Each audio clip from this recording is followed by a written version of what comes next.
আসসালামু আলাইকুম বন্ধুরা, জামিরুন কিচেনে তোমাদের সবাইকে স্বাগতম।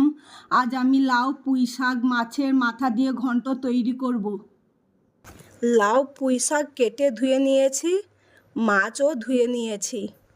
পুঁই শাক আর লাউ ঘন্ট করার জন্য আমি নিয়েছি মাছের মাথা, পেঁয়াজ কুচি, লবণ, হলুদ, লঙ্কা গুঁড়ো, আদা রসুন বাটা, জিরে ধনিয়া বাটা, তেল, এগুলো সবই দিয়ে আজ লাউ আর পুঁই শাকের মাছের মাথা দিয়ে ঘন্ট তৈরি করব। গ্যাস জ্বালিয়ে কড়া বসিয়ে তেল দিয়েছি, মাছে হলুদ লবণ মাখিয়ে নিয়েছি, আবার তেলে দিয়ে ভেজে নেব। উল্টে পাল্টে মাছকে ভেজে নেব।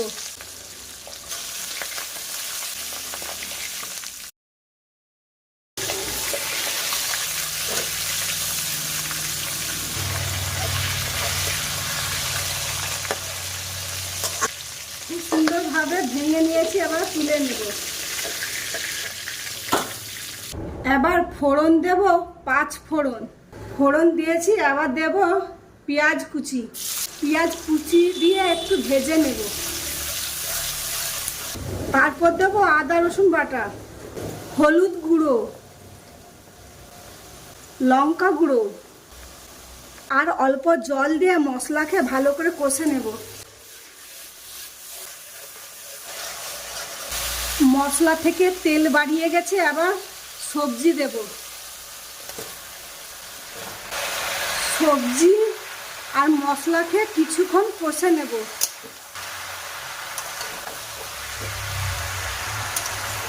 আমি কিছুক্ষণ কষে নিয়েছি, আবার ঢেকে দেব। ঢাকনা খুলে সবজিটাকে একটু কষে নেব। আর সবজিটা অনেকটা জ্বরে গেছে, সবজি খুব সুন্দরভাবে কষা হয়ে গেছে। আবার জল দেব আর লবণ দেব, জিরা আর ধনিয়া বাটা দেব, দিয়ে একটু কষে ঢেকে দেব।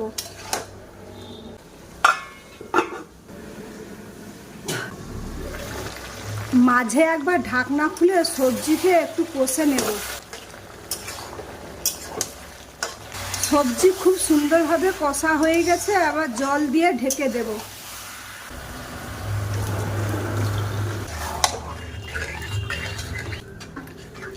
এবার ঢেকে দেব।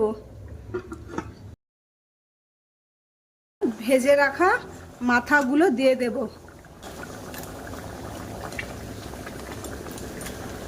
এবার ঢেকে দেব। শাহি গরম মশলা দিয়ে নামিয়ে নেব।